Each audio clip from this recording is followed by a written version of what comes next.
नमस्कार। आज फिर उपस्थित हुआ हूँ एक जन्म कुंडली के साथ में। एक दर्शक हैं, उन्होंने अपनी जन्म कुंडली जो है विश्लेषण करने के लिए भेजी है। किस तरीके से जन्म कुंडली का अध्ययन किया जाता है, उससे संबंधित चीज़ों पे चर्चा करेंगे।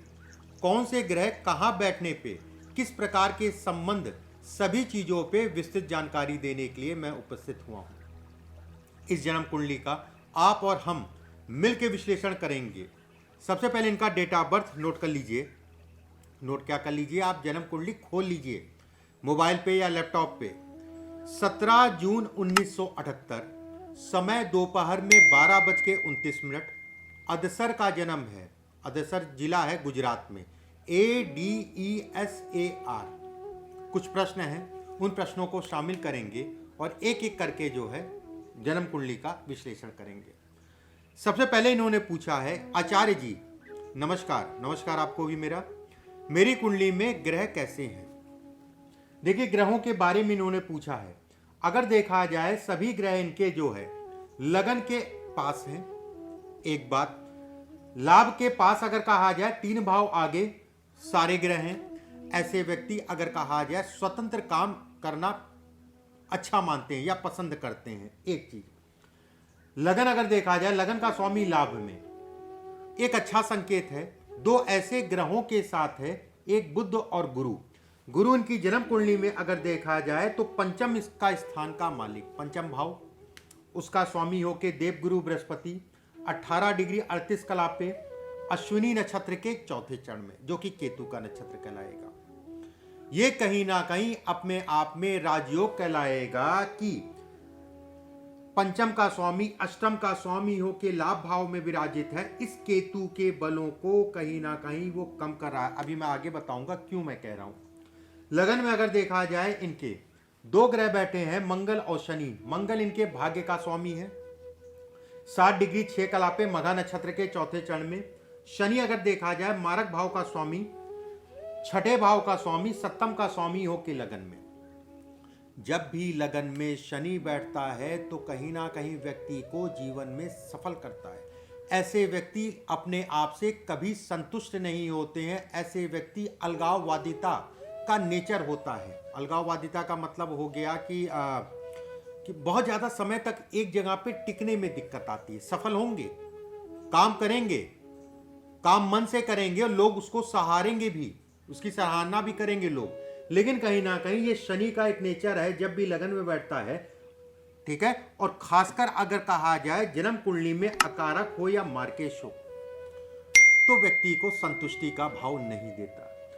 द्वितीय भाव में अगर कहा जाए 2 ग्रह, राहु और चंद्रमा। राहु अगर कहा जाए 16 डिग्री 7, चंद्रमा अगर कहा जाए 16 डिग्री 7 कला पे, राहु अगर कहा जाए 8 डिग्री 14 कला पे। ऐसे में ये कहा जाएगा कि नवमांश में चंद्रमा अपनी ही राशि का है और जिसके नवमांश में है, मतलब वृषभ राशि में, उसका अधिपति अगर देखा जाए शुक्र बनेगा। शुक्र जो है चंद्रमा की राशि में है।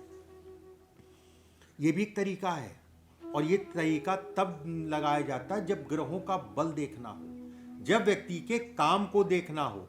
लगन कुंडली में चंद्रमा अगर देखा जाए तो कन्या राशि में है। नवमांश में जब आप देखेंगे तो ये कहा जाएगा अपने ही राशि का कहलाएगा या अपने ही घर का कहलाएगा। वृषभ राशि उसका अपना घर।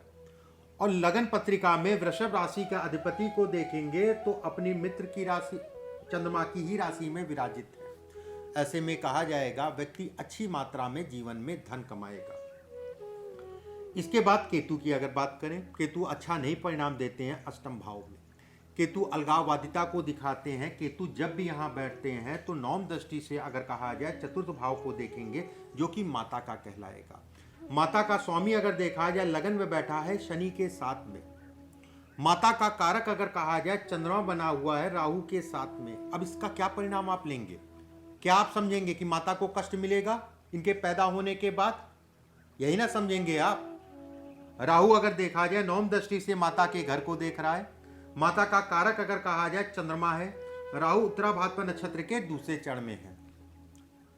तो आपका सीधा सीधा एक निर्णय आएगा कि माता को कष्ट मिलेगा इनके पैदा होने के बाद। नहीं, अब बात को समझिएगा।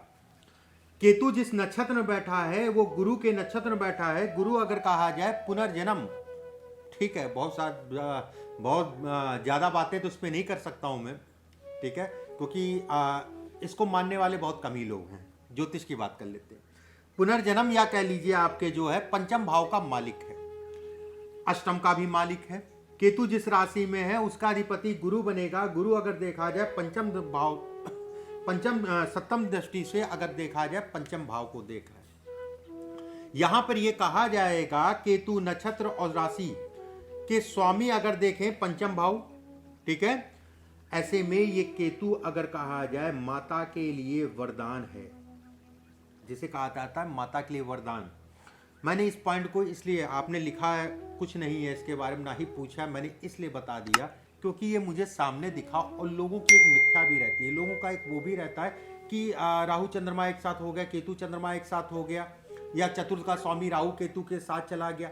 चतुर्थ भाव से चतुर्थ भाव सप्तम का स्वामी अगर जो है चंद्रमा है या मंगल है तो भी माता को कष्ट मिलेगा। ऐसी लोगों की एक भावना है। लेकिन किस तरीके से केतु ने चंद्रमा को देखा, चंद्रमा अगर कहा जाए तो ये भी कहीं ना कहीं आयु से संबंधित भाव है। अष्टम भाव से सप्तम भाव भी, अष्टम से अष्टम ये मारक भाव, अष्टम से सप्तम अगर कहा जाए इसमें कुछ ऐसे ग्रह योग होते हैं जो आयु के लिए देखे जाते हैं। चंद्रमा अगर कहा जाए माता का कारक है एक बात। केतु की अगर कहा जाए नौम दृष्टि जो है माता के भाव पे पड़ रही है। जब यहां बैठा ग्रह इस भाव को देखेगा तो कहीं ना कहीं आपके स्वास्थ्य से संबंधित या जिसके लिए भी आप प्रिडिक्शन कर रहे हैं उससे संबंधित चीजों में दिक्कत देगा।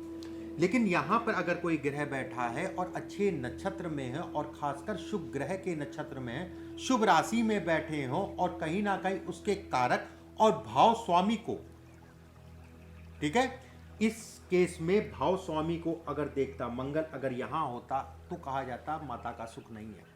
मंगल अगर कहा जाए लगन में बैठ गया, ऐसे में कहा जाएगा केतु ने चंद्रमा को देखा, आयु को बढ़ाने का काम।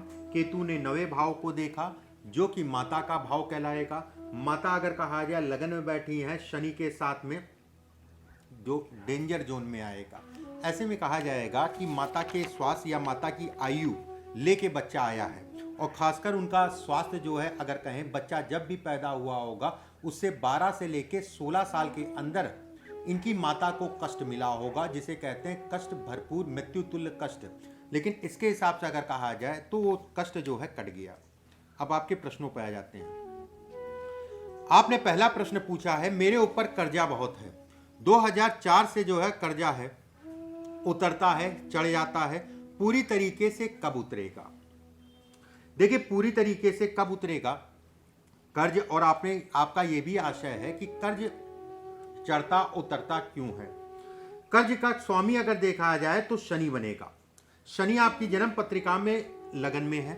शनि अगर कहा जाए एक ऐसे ग्रह के साथ बैठा है जो कि मंगल को आपको पता होना चाहिए, अगर मंगल छठे भाव से संबंध बनाए, छठे भाव में पीड़ित अवस्था में बैठा हो, छठे भाव में अकारक हो के बैठा हो, छठे भाव में मंगल हो या मंगल छठे भाव का स्वामी हो, उस पे पापक ग्रहों का प्रभाव हो, और खासकर वो प्रभाव अगर कहा जाए द्वादश में, लगन में, तृतीय में, सप्तम में और अष्टम में अगर प्रभाव पड़ रहा है, ऐसे लोग कर्ज से दबे रहते हैं।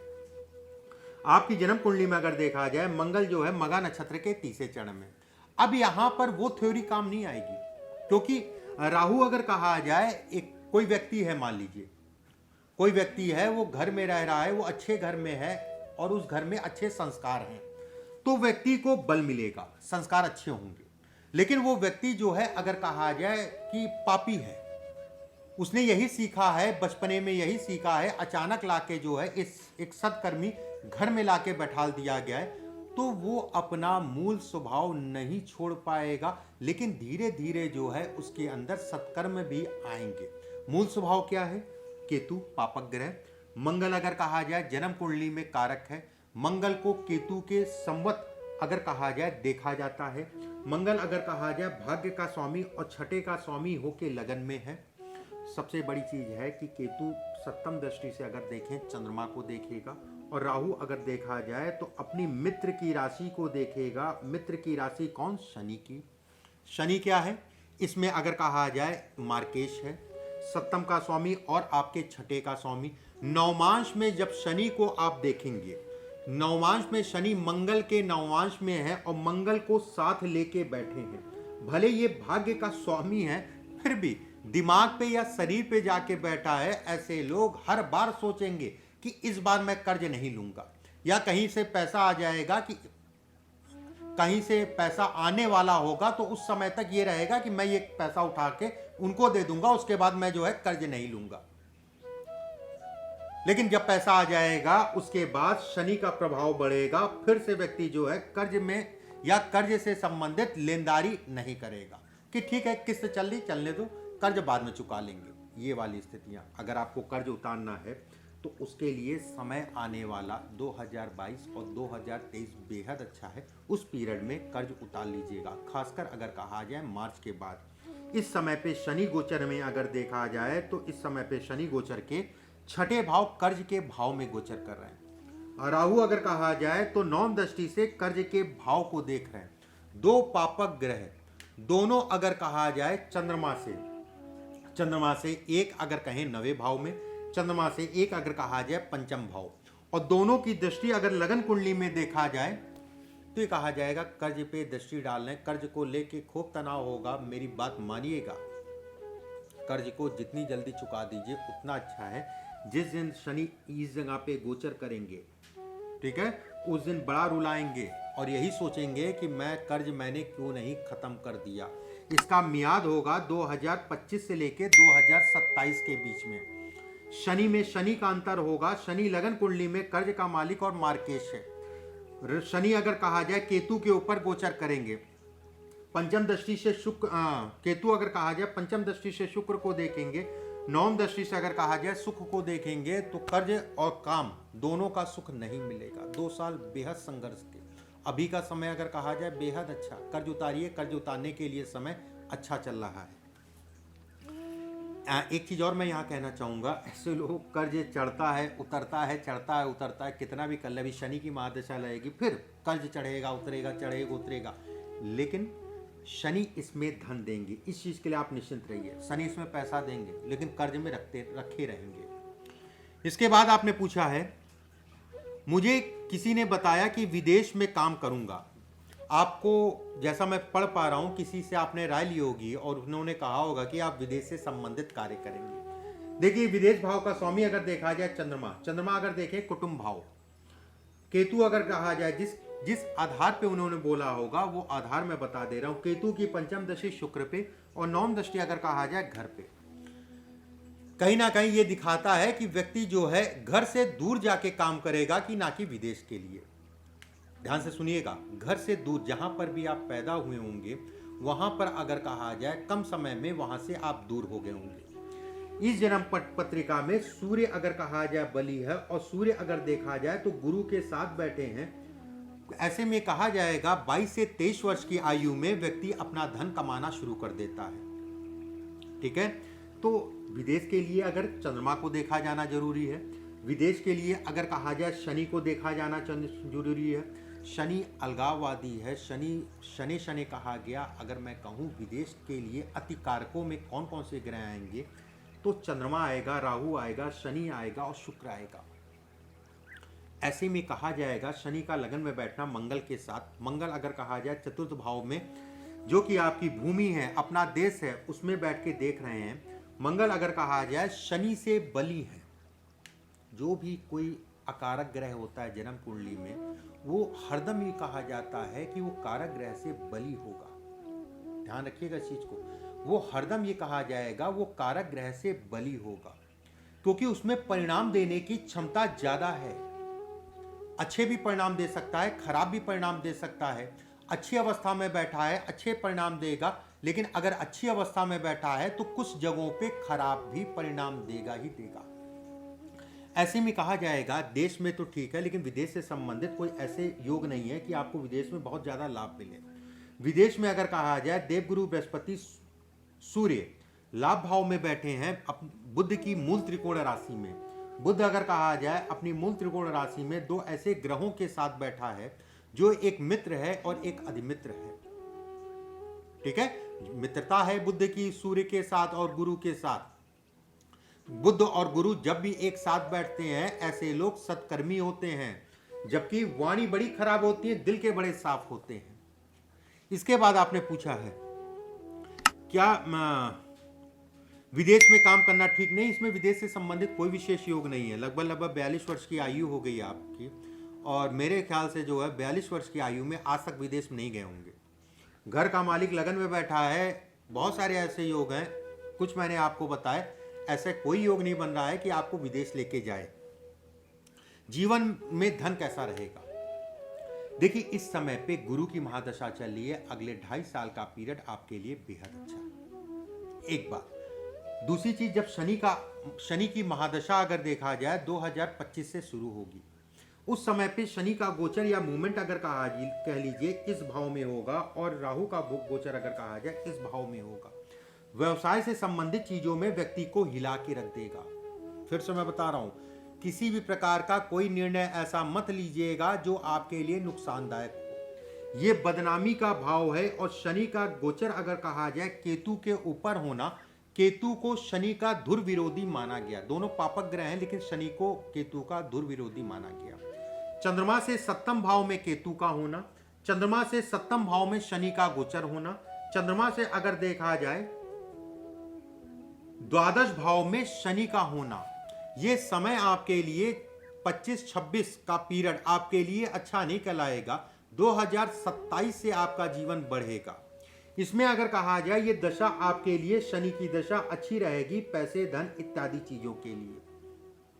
ठीक है, और यही दशा आपके स्वास्थ्य के संबंधित चीजों में नुकसान पैदा करेगी। कहते नहीं है बीपी के कारण जो है, या फिर कह लिए बाईपास सर्जरी से संबंधित चीजों को ये दिखाती है। छाती से संबंधित जो प्रॉब्लम आती है बाईपास सर्जरी, इसको ये दिखाती है।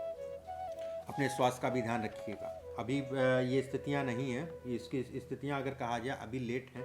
जिस समय पे शनि गोचर में इस जगह पे आएंगे और शनि में शुक्र का अंतर रहेगा, उस समय पे जो है आपकी छाती से संबंधित रोग उत्पन्न करेंगे।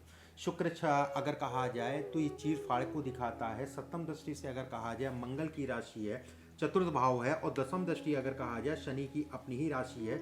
इस भाव में इस राशि को अगर कहा जाए मार्केश है। इसका स्वामी अगर देखा जाए तो लगन में बैठा है, और शनि नवमांश में अगर देखा जाए तो सूर्य से दृष्ट है। सूर्य नीच का है नवमांश में, शनि नीच का है नवमांश में। शरीर के लिए ये दशा अच्छी नहीं जाएगी, लेकिन आपके धन के लिए अच्छी है। 2025 और 26 को थोड़ा सा सावधानी से निकालिएगा। इसके बाद आपने स्वास्थ्य का पूछा था, स्वास्थ्य का मैंने आपको बता दिया। यही समस्या, और कोई विशेष दिक्कत नहीं दिखाई दे रही है। बाकी दांत वाते संबंधित समस्या, ये कोई भारी समस्या नहीं है, समय से जो है होगी और चली जाएगी। इसके बाद आपने पूछा है मेरे पास 2 घर हैं, क्या मेरी संपत्ति और मैं और संपत्ति बना पाऊंगा। इसमें बात करते हैं, संपत्ति का मालिक अगर देखा जाए मंगल है। मंगल अगर कहा जाए लगन में बैठा है, अच्छा संकेत है। लगन में बैठने का मतलब ये हो गया कि सुख का स्वामी और सुख का भाग्य का स्वामी, सुख का स्वामी हो के लगन में। नवमांश में मंगल अगर देखा जाए अपने शत्रु ही कहलाएगा बुध।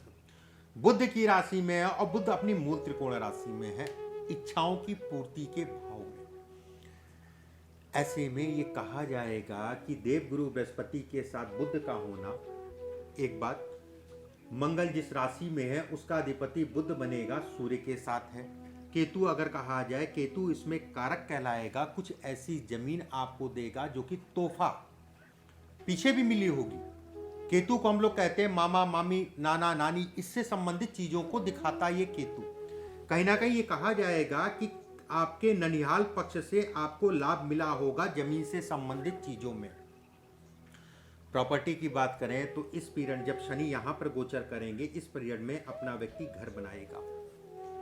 मतलब 2022 सितंबर से लेके 2023 जुलाई के बीच में कहीं ना कहीं आप अपना मकान बनाएंगे, और मकान से संबंधित ये पीरियड आपका रहेगा। रही आपकी प्रॉपर्टी की बात और प्रॉपर्टी की बात, तो उसमें प्रॉपर्टी है, कम से कम व्यक्ति अगर कहा जाए 4 प्रॉपर्टी का मालिक बनेगा, लेकिन जिस समय पे शनि गोचर में यहाँ आएंगे उस समय पे प्रॉपर्टी व्यक्ति की बिकवाएंगे। इस चीज़ का ध्यान रखिएगा। 2025 और 26 में व्यक्ति की प्रॉपर्टी बिकेगी तय है, और बना बनाया मकान बिकेगा, ना कि ज़मीन बिकेगी। लेकिन शनि महाराज जो है प्रॉपर्टी आपको और भी देंगे बाद में, इस चीज़ के लिए निश्चिंत रहिए। इस तरीके से इनके कुछ प्रश्न लिए, कुछ उपाय हैं वो मैं भिजवा दूंगा बाद में। कुछ मैंने प्रश्नों को लिया, उम्मीद करता हूँ चीज़ें आपको समझ में आएंगी। एक चीज़ ध्यान रखिए हमेशा, कोई भी ग्रह है, जैसे मैंने इनके कर्ज की बात की, शनि कर्ज का मालिक था। शनि अब इस भाव, इस राशि का अधिपति, कर्ज भाव का स्वामी अगर देखें शनि, नवमांश में देख लीजिए किस राशि में है। अब नवमांश में उस राशि का अधिपति लगन पत्रिका में देख लीजिए कहाँ पर है। जैसे मंगल जो है अगर कहा जाए नवमांश में, शनि मंगल की राशि में है, और मंगल अगर कहा जाए लगन में विराजित है। अब लगन में देखेंगे तो चंद्रमा से जब देखेंगे तो द्वादश में है। ये क्षय कर रहे हैं, ये खर्च कर रहे हैं, ये व्यय कर रहे हैं, ये अनावश्यक का कहते नहीं है कि पैसा कर्ज तो ले लिया लेकिन उसको सही दिशा में लगा नहीं पाए, वाली स्थितियां ये उत्पन्न करेंगे। ये कहने का मतलब है कोई भी ग्रह हो उसको देख लीजिए कि नवमांश में किस राशि में है, उस राशि का अधिपति लगन पत्रिका में देख लीजिए। उसके बाद उसको चंद्रमा से और लगन से दोनों तरीकों से उसको जो है समझने की कोशिश करिए, क्या परिणाम वो देगा। अगले वीडियो में फिर किसी विषय के साथ आप सभी के समक्ष उपस्थित होऊंगा। परमात्मा आप सभी को स्वस्थ रखे, सुरक्षित रखे। अभी के लिए बस इतना ही। नमस्कार।